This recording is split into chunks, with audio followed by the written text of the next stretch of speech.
जय हिंद, नमस्कार। मैं अंबर जैदी स्वागत करती हूँ आप सबका एक बार फिर से हमारे आज के कार्यक्रम में। आज बात करेंगे प्रधानमंत्री मोदी के यूके के दौरे की और यूके विजिट पर प्रधानमंत्री मोदी जाने वाले हैं और उस दौरे में सबसे बड़ा जो अहम मुद्दा रहने वाला है वो है इंडिया और यूके के बीच जो फ्री ट्रेड एग्रीमेंट होने वाला है। साथ ही साथ जो यूरोपियन यूनियन के एक गुट के बीच में भी भारत के साथ फ्री ट्रेड एग्रीमेंट साइन होने वाला है, जिसमें स्विट्जरलैंड, नॉर्वे, आइसलैंड और लिechtenstein जैसे देश शामिल हैं, जो कि $100 बिलियन के फ्री ट्रेड एग्रीमेंट की कमिटमेंट भारत के साथ करने वाले हैं। ये कई सारे बड़े अपडेट हैं। साथ ही साथ हम जानते हैं कि किस तरह से नेटो फिलहाल भारत के ऊपर प्रेशर बनाने की कोशिश कर रहा है और सैंक्शंस भारत के ऊपर, जो रशिया के ऊपर उन्होंने सैंक्शंस लगाए हैं, उसमें जो भारत है उसको भी कहीं ना कहीं टारगेट किया जा रहा है। अब इन सभी प्रेशर्स के बीच में जो भारत है वो अपनी इंडिपेंडेंट पॉलिसी अपनाए हुए है और जो भारत का ग्लोबल वर्चस्व है वो इसी तरह से बरकरार है। प्रधानमंत्री मोदी की यूके की विजिट उसी बात का प्रतीक है कि भारत कभी भी किसी भी देश के दबाव में नहीं आता। इसी मसले पर हम बात करेंगे। हमारे साथ मौजूद है उमेश जी। स्वागत है आपका। जय हिंद, नमस्कार उमेश जी। जय सिया राम अंबर जी। जय सिया राम। उमेश जी, प्रधानमंत्री मोदी यूके विजिट पर जाने वाले हैं और हम सब जानते हैं कि यूके और भारत के बीच में फ्री ट्रेड एग्रीमेंट की बात बहुत सालों से चल रही है और अब फाइनली ये फ्री ट्रेड एग्रीमेंट साइन होने वाला है। हालांकि अमेरिका के साथ भी ट्रेड एग्रीमेंट की बात चल रही है और साथ ही जो यूरोपियन यूनियन के एक गुट के बीच में भी फ्री ट्रेड एग्रीमेंट होने वाला है, जो $100 बिलियन का, जिसमें अंदाज़ा लगाया जा रहा है। इन सारे अपडेट्स को किस तरह से देख रहे हैं? उस सब के बीच में जब अमेरिका, नेटो और कहीं न कहीं यूरोपियन यूनियन भी इंडिया को कहीं न कहीं प्रेशराइज़ कर रहा है और सैंक्शंस को लेकर थ्रेटन कर रहा है। देखिए अंबर जी, भारतीय प्रधानमंत्री अभी यूनाइटेड किंगडम जाने वाले हैं जुलाई 23 और 24 को। और बताया जाता है कि वहां पे फ्री ट्रेड अग्रीमेंट साइन करेंगे यूके के साथ। यूके के साथ ये जो फ्री ट्रेड अग्रीमेंट की वार्तालाप है 3 साल से चल रही है। और इसका अगर आप देखा जाए, इसमें भारत को ज्यादा फायदा होने वाला है। अब क्या है, भारत ने क्लियर कट बोल दिया है कि हम अपनी जो पेटेंट पॉलिसी है आपके हिसाब से चेंज नहीं करेंगे, हम अपनी ईवी पॉलिसी आपके हिसाब से चेंज नहीं करेंगे, हम आपकी एआई पॉलिसी और डिजिटल पब्लिक इंफ्रास्ट्रक्चर है उसमें आपके हिसाब से चेंज नहीं करेंगे। भारत ने अपनी शर्तें मनवाई है इसमें, इस फ्री ट्रेड एग्रीमेंट में। और इस फ्री ट्रेड एग्रीमेंट के द्वारा भारत जो यूके के साथ है उसके संबंध सुधरने वाले हैं। यहाँ तक बात हुई है कि यूके के पार्लियामेंट में बहुत लोगों ने बोल दिया है कि this deal is one sided, lop sided in favour of India, Bharat के फेवर में। अब ये ऐसा है कि जैसे ही भारत ने फ्री ट्रेड एग्रीमेंट साइन करने वाले हैं यूके के साथ, आपने देखा है कि कैसे नेटो के जो चीफ है मार्क रूटे, उन्होंने बोल दिया है कि भारत के ऊपर वो सेकेंडरी सैंक्शंस लगाएंगे अगर उन्होंने रशिया से, अगर रशिया को बोल के, रशिया को, पुतिन को बोल के उनको नेगोशिएशन टेबल पे अगर पुतिन नहीं आते हैं तो रशिया पे तो एडिशनल सैंक्शन लगाएंगे और हमारे ऊपर भी सेकेंडरी सैंक्शन लगाएंगे क्योंकि हम रशिया तेल लेते हैं। उससे पहले अमेरिकन जो सेनेटर है लिंसी ग्रैम, उन्होंने भी बोला है कि हम 500% सैंक्शन लगाने वाले हैं। देखिए ये सब चीजें अलग अलग घटना हो रही है, पर इसमें क्या होता है, इसमें बताए जो चीजें समझ में आ रही है, भारत अपना वर्चस्व एक तरह से कायम कर रहा है विश्व के अंदर। एक तरह से बोलते हैं भारत सिर्फ आजाद हुआ था, आजादी के बाद भी आपने देखा है कि सरकारों को विदेशी ताकतों के सामने घुटने टेकने पड़ते हैं। बट इस टाइम भारत डिक्टेट कर रहा है, भारत के ऊपर डिक्टेशन नहीं हो रहा है, हम यूरोपियन देशों को हम डिक्टेट कर रहे हैं। अभी आप देख लीजिए जो यूरोपियन फ्री ट्रेड एग्रीमेंट है, वहां की जो 4 कंट्रीज है, स्विट्जरलैंड, नॉर्वे, आयरलैंड और लिechtenstein के साथ हम एक फ्री ट्रेड एग्रीमेंट जो हमने ऑलरेडी साइन कर दिया है वो ऑपरेशनलाइज हो जाएगा अक्टूबर 1 से। इसके जी। अंदर बताया जाता है $100 बिलियन का कमिटमेंट है इन्वेस्टमेंट का। Similar commitment United kingdom, Britain भी करने वाला है भारत के अंदर। तो जिससे क्या होगा, भारत के अंदर इन्वेस्टमेंट बढ़ेगा, भारत के हुँ, अंदर एक तरह से Bharat will emerge as an alternative supply chain to China also. अब आपको मालूम हुँ, है चाइना के ईवी व्हीकल्स जो है यूरोपियन बाजार में धूम मचा रहे हैं। और अगर भारत के जो ईवी व्हीकल्स हैं, अगर उनको अगर ये कंसेशन मिल जाता है तो वहां पे वो डायरेक्ट एक तरह से वो चैलेंज करेंगे चाइना को। और इससे क्या हो रहा है कि यूरोपियन नेशन जो नेटो के भाग है, उनको भारत से डर लग रहा है, भारत के नेगोशिएशन पावर से। और आपने देख ही दिया कि जैसे नेटो कंट्रीज ने भारत की जो कंपनी है नायरा एनर्जी, उसके ऊपर सैंक्शन लगाया, क्योंकि क्योंकि रोसनेफ्ट का उसमें 49% स्टेक है। अब आप एक और एक चीज बता देता हूँ, रिलायंस इंडस्ट्रीज भी रशिया से तेल मंगाता है और उसको रिफाइन करके वो यूरोप को बेचता है। बट आप ये देख लीजिए, रिलायंस इंडस्ट्रीज लिमिटेड पे सैंक्शंस नहीं लगाए। तो ये दोहरा मापदंड क्यों? भारत ने इसको एक तरह से क्लियर कट बोल दिया है कि आप ऐसे सैंक्शंस नहीं लगा सकते, क्योंकि आप खुद रशिया से तेल खरीदते हो, आपके बहुत आप उनसे नेचुरल गैस खरीदते हो, तो आप खरीद सकते हो। हम खरीद के उसको अगर रिफाइन करके बेच रहे हैं, तो आपको इसमें क्या तकलीफ है? और अगर आप देख लिया जाए, अगर आपको वर्ल्ड ट्रेड ऑर्गेनाइजेशन में जो हम उनके भाग है, उसके अंदर बताया जाता है कि अगर हम किसी कंट्री से कुछ चीजें इंपोर्ट करते हैं और उसके अंदर रिफाइनिंग करते हैं, तो कंट्री का जो पॉइंट ऑफ ऑरिजिन है ना, वो चेंज हो जाता है। तो it is not an Russian oil anymore, it is an Indian oil which is being exported to European Union. But ये क्लासिफिकेशन करके यूरोपियन यूनियन भारत को पनिश कर रहा है। और इसके अंदर उन्होंने ये भी बोला है कि अगर यूएस, यूके, नॉर्वे अगर रशियन ऑयल को अगर प्रोसेस करता है, तो उनके ऊपर सैंक्शन नहीं लगेंगे। तो एक तरह से भारत ने इसको वन साइडेड ट्रांजैक्शन बोल दिया है, और वो बोले कि हम इसको मानने वाले नहीं है। आप ये भी देखिए कि हमारा पैरेलल डिस्कशन चल रहा है अमेरिका के साथ फ्री ट्रेड एग्रीमेंट में। अमेरिका के साथ हमारा 130 बिलियन डॉलर का एक तरह से व्यापार होता है, जिसके अंदर 85 बिलियन डॉलर तकरीबन हम एक्सपोर्ट करते हैं, 45 बिलियन डॉलर हम इंपोर्ट करते हैं। इसमें हमारा ट्रेड सरप्लस है कुछ 40 बिलियन के आसपास।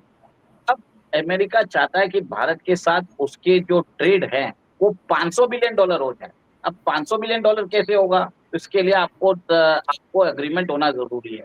पर भारत और अमेरिका के बीच में दो तीन मुद्दों पे हम एक तरह से एग्रीमेंट पे नहीं आ पा रहे हैं। एक तो है एग्रीकल्चर, सेकेंड है डायरी, थर्ड है मोटर्स, ईवी, ऑटोमोबाइल सेक्टर पे। और आपको मालूम है भारत की सरकार कोई भी आ जाए, वो एग्रीकल्चर सेक्टर में कोई भी विश्व में कोई भी देश हो, वो भारत के ऊपर दबाव डालेगा, भारत मानने वाला नहीं है। क्योंकि 50% हमारी जो पॉपुलेशन है, जो लाइवलीहुड है, वो डिपेंडेंट है एग्रीकल्चर के ऊपर। सेकंड, डायरी के अंदर भी हमने बोल दिया है कि हमें आपका वो डायरी प्रोडक्ट्स नहीं चाहिए। क्योंकि क्या होता है, यूएस क्या करता है, अपने जो मवेशी रहते हैं उनको जो वो वेस्ट मटेरियल देता है, इसके अंदर नॉनवेज भी मिला के देता है।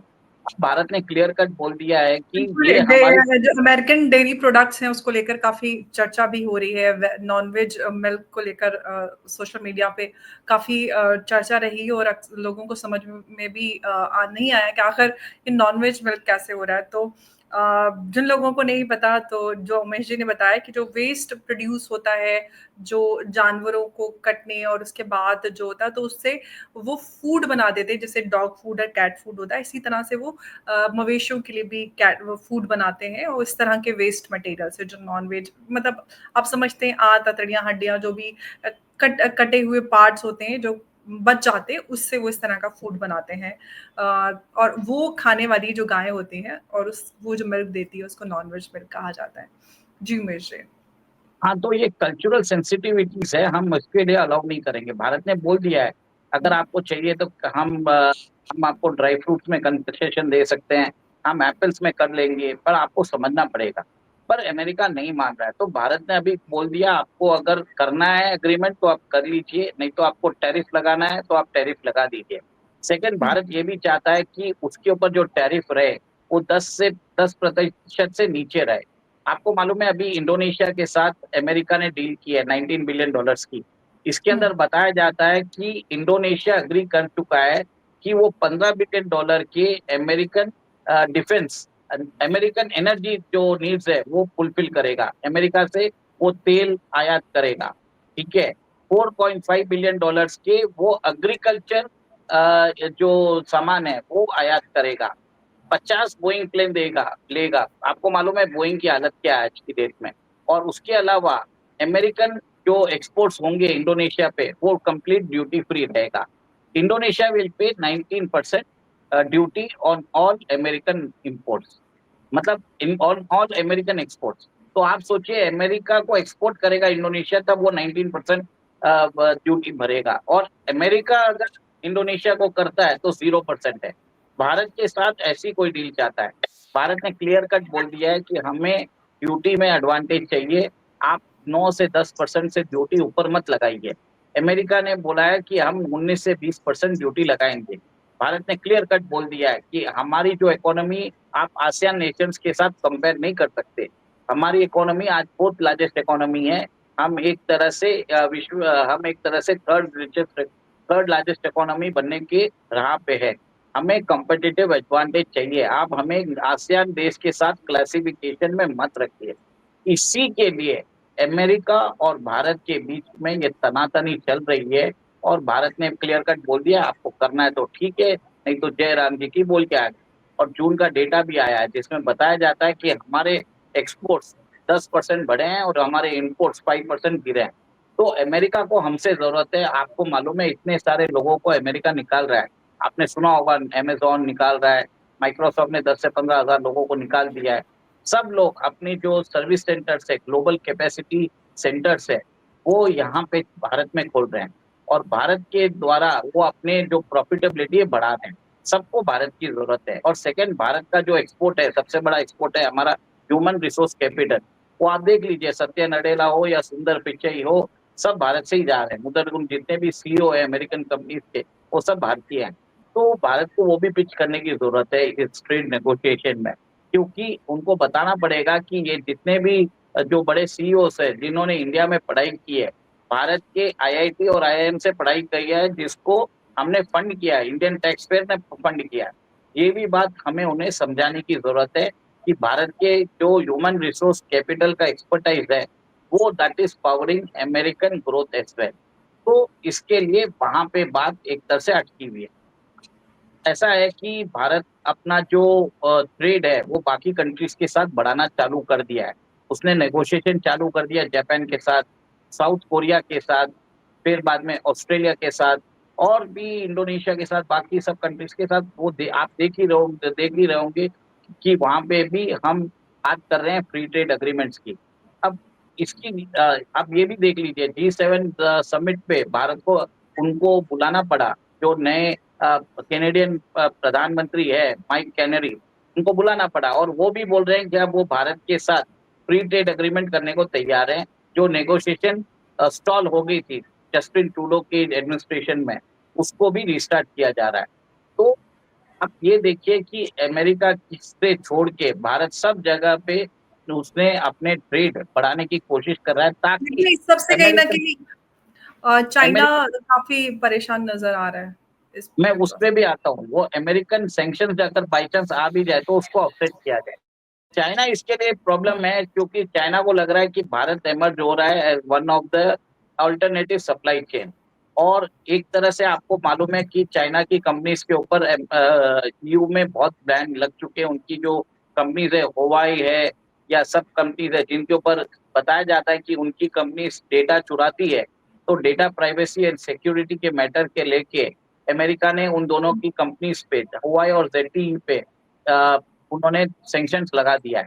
अब चाइना भी नहीं चाहता कि भारत की ग्रोथ हो, और चाइना ने तो स्टेटमेंट भी दे दिया है कि Bharat G7, G20, NATO, EU के साथ अपने संबंध ठीक करके एशिया के अंदर जो माहौल है वो बिगाड़ रहा है। वो एक तरह से यहाँ पे संतुलन को बिगाड़ता जा रहा है।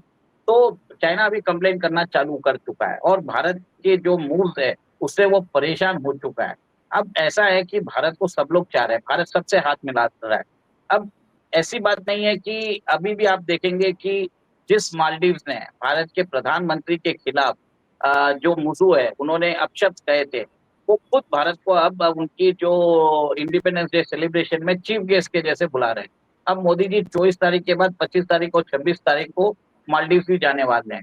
चाइना उससे भी परेशान हो चुका है, क्योंकि मालदीव्स के अंदर भी भारत वहां पे जाके भारत का जो स्पीयर ऑफ इन्फ्लुएंस है वहां पे बढ़ाएंगे। वहां पे स्टफ टॉकिंग होगी कि आप चाइनीज शिप को डॉक करने मत दीजिए, भारत ने आपको इतना क्रेडिट दिया है। और आपने जिस हिसाब से चाइनीज इन्फ्लुएंस को बढ़ाया है, आप उसको मत बढ़ाइए। तो ये एक चीज से नेटो परेशान है, अमेरिका परेशान है, चाइना परेशान है। और बताया जाता है कि चाइना और नेटो के अंदर वो लोग एक तरह से एक बताते हैं ना कि भारत जैसे ग्रोथ करता है तो ये लोग कंट्रीज, इन लोगों को परेशानी हो रही है, भारत के सामने अड़चन लेके आने वाले हैं। बहुत सारी रिपोर्ट्स आएंगी, अभी आप देखेंगे, जिसमें वो बात करेंगे कि भारत के अंदर संविधान खतरे में, डिजिटल प्राइवेसी नहीं है भारत के अंदर। तो बहुत सारे आर्टिकल्स आएंगे। और आपको बता दूं, ये जो भी आर्टिकल्स है, ये रॉकफेलर फाउंडेशन जो है उसको, रॉकफेलर या रॉकफेलर फाउंडेशन के हाथ में है, क्योंकि रॉयटर्स उन्होंने खरीद के रखा है, एसोसिएटेड प्रेस खरीद के रखा है। और ये एसोसिएटेड प्रेस जो है उसके बहुत सारे जो स्टेक है दुनिया के बहुत सारे नेटवर्क्स में। तो ऐसे आर्टिकल्स जो है वो आने चालू हो जाएंगे। तो भारत की ग्रोथ से सब लोग डरे हुए हैं। भारत एक तरह से, सच में बोले तो, इंडिपेंडेंस हमें लग रहा है कि हम 2014 के बाद हुए। उससे पहले हमें सिर्फ एक तरह से स्वतंत्रता मिली थी, बट हम अपनी तरीके से, अपने हिसाब से पॉलिसीज नहीं लेके आते थे। पहले की सरकारें घुटने टेक देती थी। आपको मालूम है 1996 में भी भारत न्यूक्लियर टेस्ट करने वाला था, जब पीवी नरसिम्हा राव की गवर्नमेंट थी। पर उस समय भारत नहीं कर पाया क्योंकि यूएस ने एक धमकी दे दी थी। 1991 में वाजपेयी जी ने न्यूक्लियर टेस्ट किया था पोखरण पे। ठीक है। तो भारतीय जनता पार्टी जब भी आती है वो राष्ट्र हित में काम करती है। वो कड़े निर्णय लेने से डरती नहीं है, जिसके कारण जो विश्व के ग्लोबलिस्ट है वो भारत से डरे हुए हैं। और इस स्ट्रेटेजिक इकोनॉमी से मोदी जी ने बता दिया है कि वो he is one of the most admired, most hated, most talk nation, most talk leader across the world. ये मेरा समझ में आ रहा है बस। जी। और अब देखते हैं कि प्रधानमंत्री मोदी यूके के दौरे पर जाकर फ्री ट्रेड एग्रीमेंट साइन करेंगे और साथ ही वो मालदीव्स भी जाने वाले हैं। काफ़ी अहम प्रधानमंत्री मोदी का दौरा होने वाला है, काफ़ी कुछ अहम इस दौरे से निकल कर आएगा और भी कुछ अपडेट्स रहेंगे, उस पर हम चर्चा करेंगे। उमेश जी, बहुत-बहुत आपका धन्यवाद हमारे साथ आज की इस चर्चा में जुड़ने के लिए। जय नमस्कार। श्री धन्यवाद।